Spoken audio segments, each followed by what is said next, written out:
Good morning, Director Lyons, Deputy Director Wall, and Mr. John Fury, distinguished guests, our angel families, and members of the media.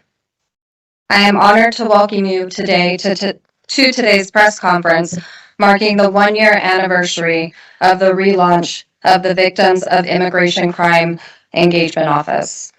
Over the past year, the Voice Office has elevated victims' voices and reinforced ICE's commitment to providing support beyond traditional law enforcement. Each of the families you'll hear from today carries a story no family should ever have to tell. Today, they are choosing to share these difficult stories because what they have to say matters. Before we take time with our angel families, I'd like to introduce ICE Director Todd Lyons to speak about the Voice Office and how it has helped people who would have otherwise had nowhere to turn over the last year. Director Lyons.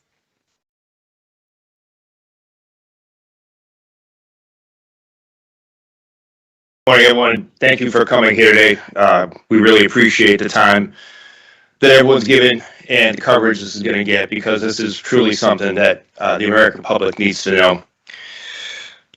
So I'm honored to spend time with angel families, mothers, fathers, brothers, sisters, loved ones, and people whose lives were tragically cut short or permanently changed in an instant. The Victim of Immigration Crime Engagement Office, which we call VOICE, exists for one reason: to ensure the victims of crime committed by aliens are not forgotten, so they are not ignored. The Voice Office provides a direct line to information, support, and accountability, helping victims and their families understand what happened, what comes next, where the offender stands in the immigration system, and where they're located. Because for too long, many of these people standing here with me have felt like they didn't have a voice. But 1 year ago, that changed. And today, you'll hear from the families who have faced the most difficult challenges any person could ever face. Many have had the opportunity to work with our Voice Office, but others have not. To put it in perspective, in the 1 year period leading up to today, the Voice Office fielded 897 calls from victims, their family members, or advocates. 62% were looking for case status information, 25 were looking for victim services, and others asked general questions about custody of aliens and the situation which changed their lives. Of those who've called, we've heard reports of some of the most heinous crimes imaginable.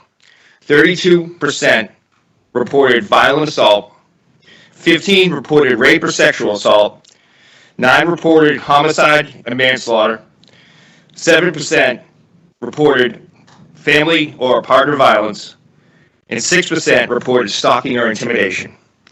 Each of those numbers represents real people who need real help. And now, behind these numbers is a system that's committed to meeting these needs. I'm incredibly proud of the work the Voice Office has been able to accomplish in the first year of its relaunch. I want to say to the victims' families who have experienced these crimes, we see you and we hear you. And through the Voice Office, we are committed to ensuring that no one's left behind. And I just want to say on a personal note, the families you see up here I've become really close with. They're a part of the ICE family. But when ICE officers and special agents are demonized, called Nazis, hated, there's violence against them, we do it for these individuals, these families who are no longer with their loved ones because they didn't get the justice they deserved. And that's the main reason why ICE and our law enforcement partners are out there, is so these angel families will finally get justice. So, thank you.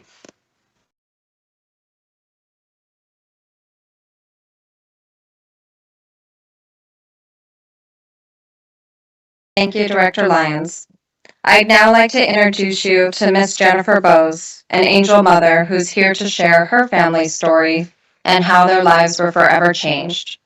No one should have to stand in this position, and yet she is here today, choosing to share her story. Ms. Bowes.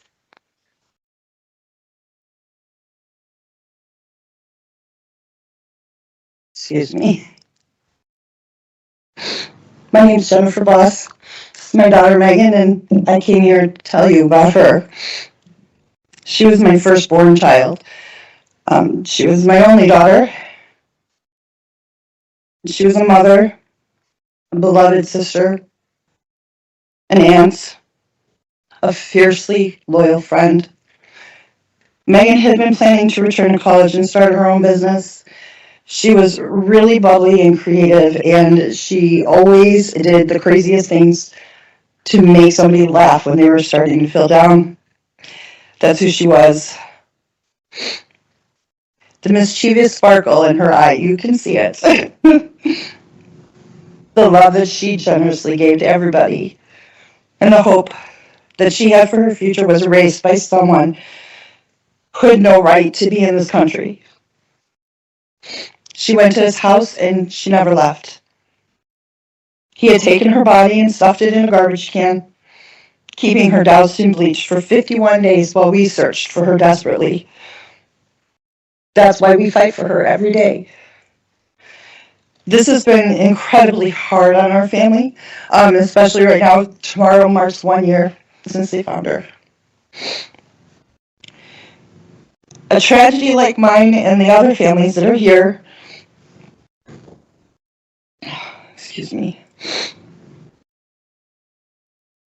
could have been prevented, and that knowledge creates an agony for us like no other. For me, it was further compounded when I had to fight bureaucracy and ideological sanctuary policies trying to get him detained to await trial. I made enough noise that I got the attention of this administration, and after 3 months walking free, ICE came and took him into custody. I had no idea what was going to happen at that point, but I was incredibly relieved that he was off the street. And at the time, I didn't know anything about the Voice Office. President Trump I'm going to set this down. President Trump has so passionately tried to honor and support angel families. He created the Voice Office in his first term. The Biden administration didn't have any use for it, so they shut it down. And it had just been reopened when I received the call telling me they were here to help us. They would tell us how to track Megan's perpetrator while he was in custody, and they offered to connect us to local support services. They were there to listen to our needs, and they would help us any way that they could. It was very reassuring. 4 months later, Megan's perpetrator was brought back to Illinois for a detention hearing. The ICE officers drove him all the way from Indiana, where they had him detained, to escort him to court that day. The judge ordered him to be held in custody and was relinquished to our county jail. I received a text message from DHS Vine that his custody had been transferred to Lake County before I even left the courthouse. It was very impressive. The services that the Voice Office can provide are ever-growing as they create partnerships within local communities and social services. They have helped families understand the immigration and removal process and literally are a voice for us so that Homeland Security and ICE officials can better understand real-life experiences and conflicts that may arise between immigration court and criminal court, such as was in my case. The difference of an American citizen committing a crime versus an illegal alien committing a crime is that citizens follow a known path through the justice system that we've already established. Normally, a victim doesn't have to wonder what's happening, where the perpetrator is, when the court dates are going to be, or if they're going to even be in the country. That's just not how it works with an illegal alien criminal. There's conflicting state and federal laws, and the path just is not clear. So President Trump saw that gap, and he gave us a bridge when he reinstated the Voice Office. We show up like this to speak what we're living every day, the dire consequence of open borders and dangerous sanctuary policies. We come hoping that our stories raise awareness of the vulnerabilities.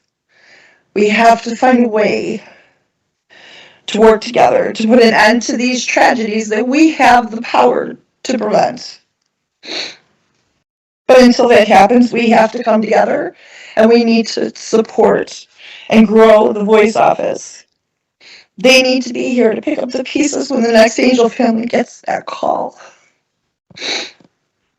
I just want to thank President Trump, DHS, ICE, all of our law enforcement for helping us, for their service, for everything they do every day to protect us. Thank you.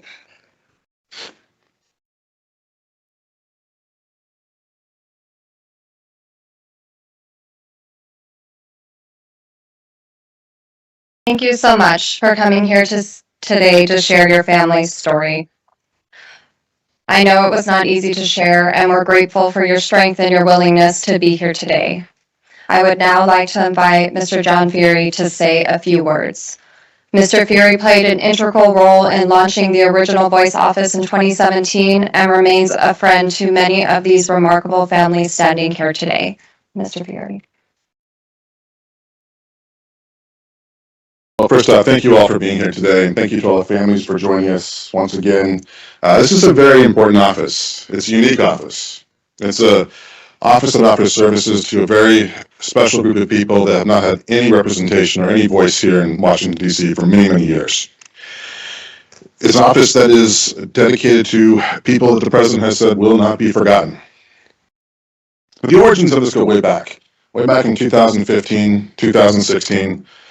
Private citizen Donald Trump was launching his campaign, and he had a number of people being invited to his campaign stage, people that most of the public had never heard of, didn't know. These weren't celebrities, these weren't musical acts that were paying large sums of cash to go out to the stage. No, these were real people with real stories that had to be told. Now, I knew who some of them were from many years of being in this business, and I thought, wow, this is absolutely amazing that for the first time ever, these folks are being able to tell their story, and the public was finally listening. Sometimes the media would pull away, though, because they didn't know who they were looking at. They didn't know who this population was. Well, they do now, because these folks have been very outspoken, and they're telling a story that new people are hearing about every single day. Well, after Trump was elected, all of the future political appointees got together and started putting together the drafts of the executive orders and the DHS implementation memos. There was a call in there to have a victim's office, and we kept referring to it as the victim's office. And I said, guys, we need to put a name to this office. I said, how about Victims of Immigration Crime Office? It almost spells voice, V-O-I-C. Well, one of the other political appointees, who was an OPLA attorney, said, well, this is an engagement office. We're engaging with the public. There's your E. So we spelled out voice. We put it into the systems and waited a few weeks. And not too long after that, President Trump is giving his first address to Congress. And he's announcing there will be a victim's office within DHS, within ICE. And he said this office is necessary because we are providing a voice to those who've been ignored by our media and silenced by special interests.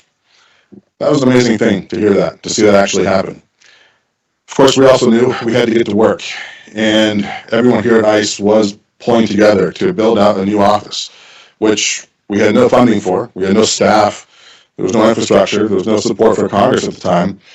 But everybody in this building pulled together, which was so remarkable. Everyone, public engagement, public affairs, HSI, ERO, OPLA, everyone came together to provide resources to build out an office that was accessible to the public and to our victims of our porous borders. It was a lot of work, but we were able to do it by April 2017, which is quite remarkable.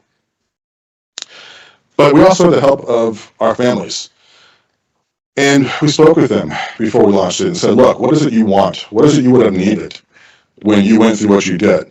And there were a number of things they wanted and wish they would have had. But the one thing that we kept getting back to was information.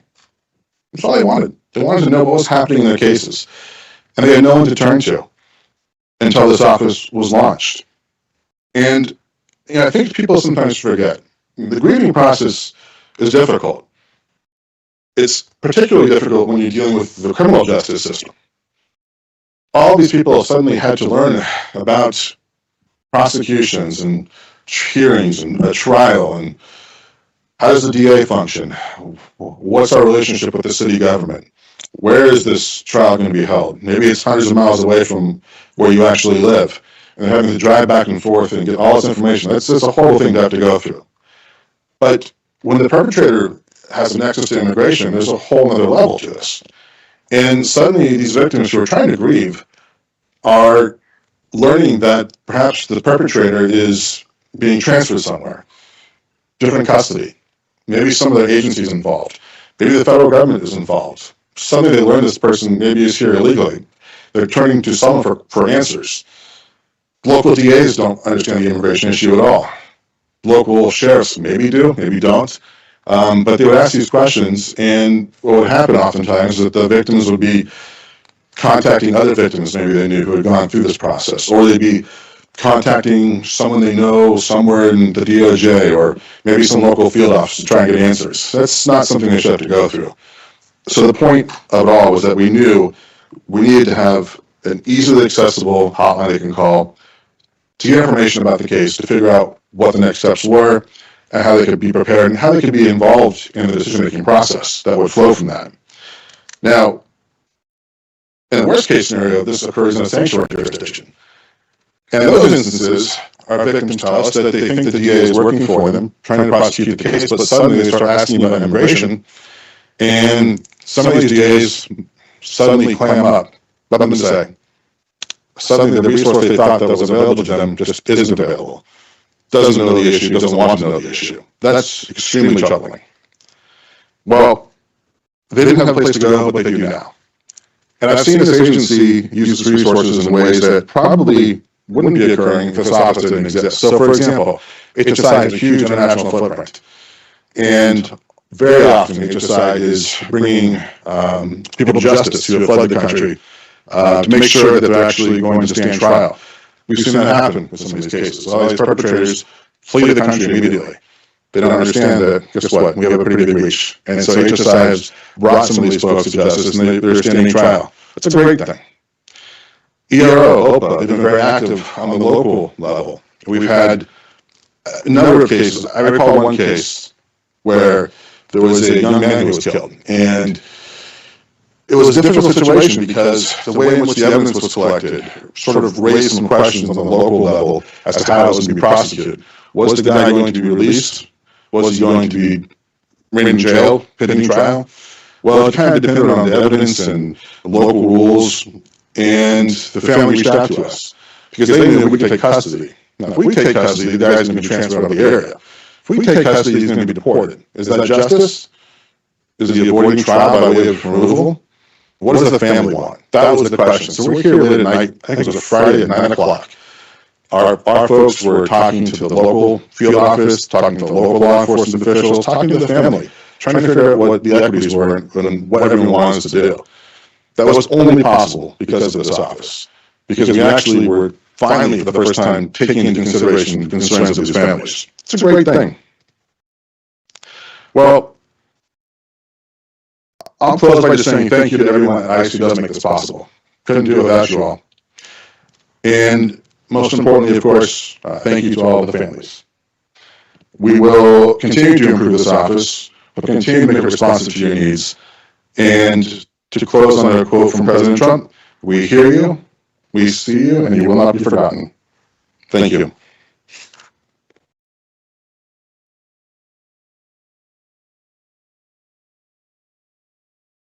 Thank you, Mr. Feary, and thank you for your tireless work to give victims and their families a voice. I'd like to now invite another angel mother, Ms. Patricia Fox, to share her story. She, like far too many angel families, has experienced an unimaginable loss, one that cannot be undone, and one that she carries with her every single day. Ms. Fox? Hello.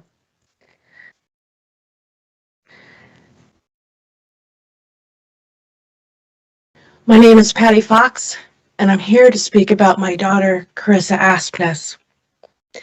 Before everything, she was extremely driven. At 16, she approached me and told me about her dream job at a high-end salon. I didn't think she was going to get it. She got it. At 19, she was the youngest fragrance specialist in Chanel. At 22, she was attending esthetician school with big dreams of one day opening her own skincare line. Then the crash happened. We celebrated her 23rd birthday, March 15th. She is nonverbal. She is minimally conscious. She's wheelchair bound. And she ate her birthday dinner through a G-tube.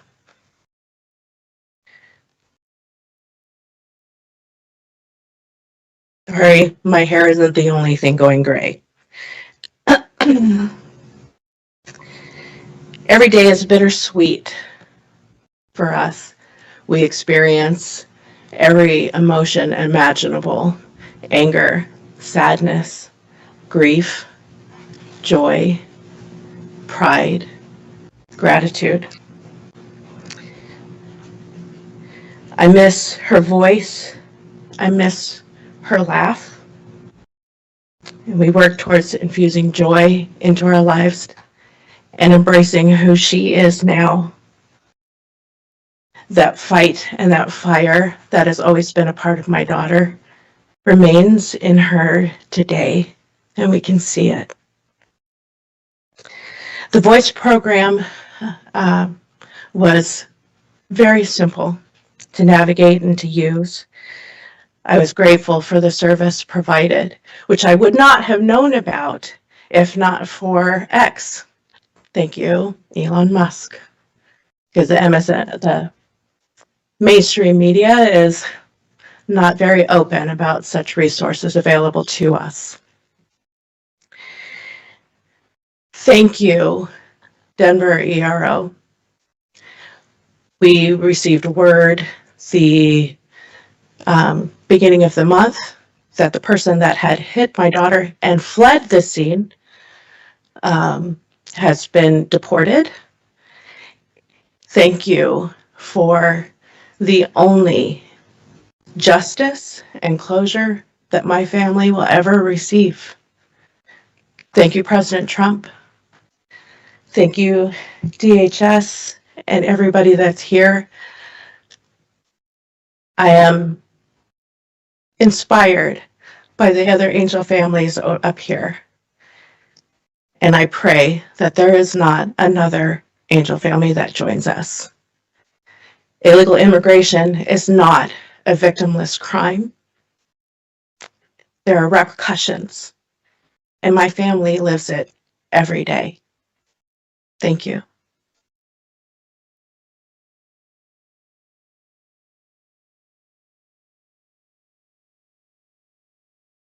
Thank you, Ms. Fox, for traveling here and sharing your story, which is a powerful reminder of the lasting impact that alien crime has on families, not just for a moment, but for a lifetime. Our final angel mom here today, Ms. Agnes Gibbony, comes from a family whose lives were changed in an instant. While nothing can undo what they have endured, she's here today to ensure that her family's voice and her son's story is heard.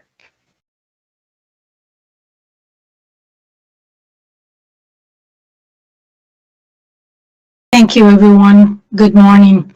It is my honor and privilege to be here today. I was a part of Voice when they first started, and I am so honored to be here again. My name is Agnes Gibbony. I am here to speak about my only son, Ronald da Silva.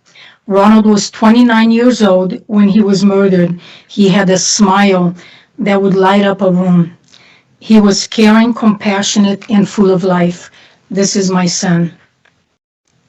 He loved working on cars. He had a natural gift for it.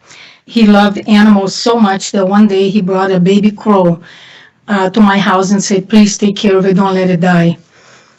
He was funny, always playing pranks, and his laughter filled our home and gave the kind of bear hugs a mother never forgets.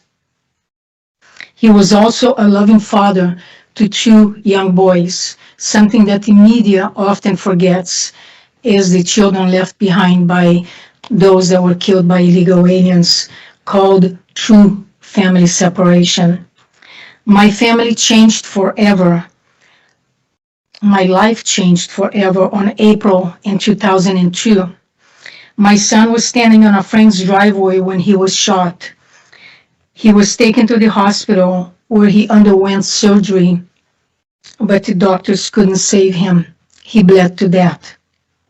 When I arrived at the hospital, through a window to look at my son's lifeless body, I banged on that window, yelling out his name, "Ronald, please open your eyes.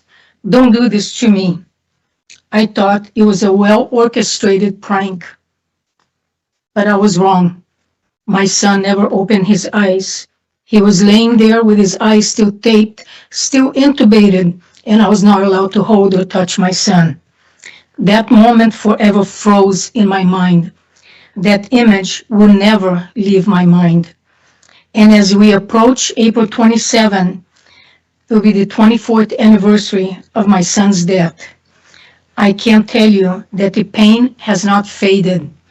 Every April, that wound gets opened up again, over and over and over again, to the point that I just want to lay next to him.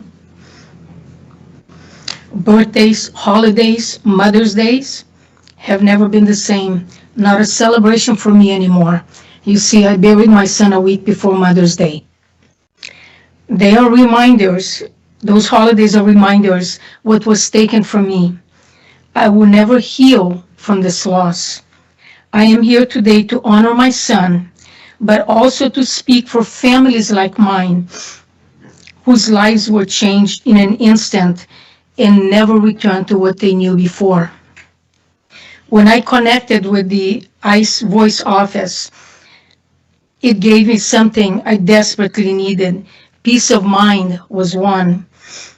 In the middle of fear and confusion, I had someone to call. I had someone that could give me answers to questions that California Department of Corrections wouldn't, and someone who would be there to listen to me. That mattered more to me than I can put into words, and it still does, and I still refer other families to voice because I know the value of the office, because I truly believe in it. But I need to say this clearly. For us, angel families, this is not politics. This is not something that fades with time. This is personal, and the pain is forever. It will never be erased. And I want to say, I love ICE. I love ICE in my water. I love ICE in my drink. I love ICE on the streets to protect us all. God bless the men and women of ICE and the Office of Voice. God bless our president who's doing everything to keep us safe. And DHS, Tom Holman, and all of you. Thank you. And God bless the United States of America. I am a legal immigrant from Hungary, and I find it very offensive that my country gives sanctuary to criminals and not families like mine who follow the law. Thank you so much.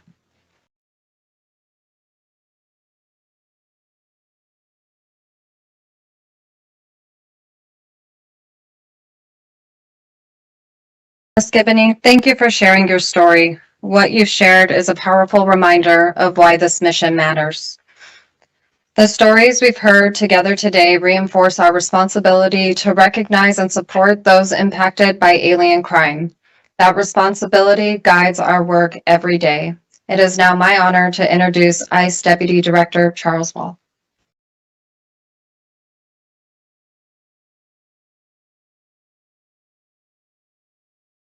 Good morning, and thank you all for being here.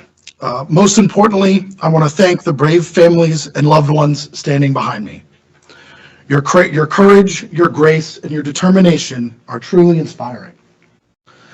As Director Lyons said, behind the numbers we shared today are real people, the real people here on stage and the individuals who weren't able to make it today that are out there in the country. These are the people who have endured the unimaginable. The reality is that navigating in the aftermath of a crime is complicated enough. But when you add the Byzantine complexity of the immigration system, it becomes overwhelming. The Voice Office cuts through that complexity. It provides clarity, it provides access, and most importantly, it provides acknowledgement that what these victims experienced matters. At ICE, our mission is rooted in public safety. That means enforcing the law, but it also means recognizing the people affected when laws are broken. The Voice Office strengthens that mission by ensuring that victims are never an afterthought. We are with them every step of the way. Thank you.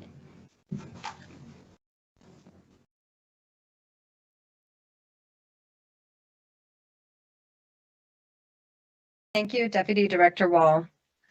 And thank you to everyone who joined us today, especially the families who shared their memories and their stories with such courage and honesty. What we've heard today is not easy, but it is important. It shows why this work matters and why it must continue. We appreciate your time and your continued attention to the impact alien crime has on real people, like those you heard from today on stage and others like them.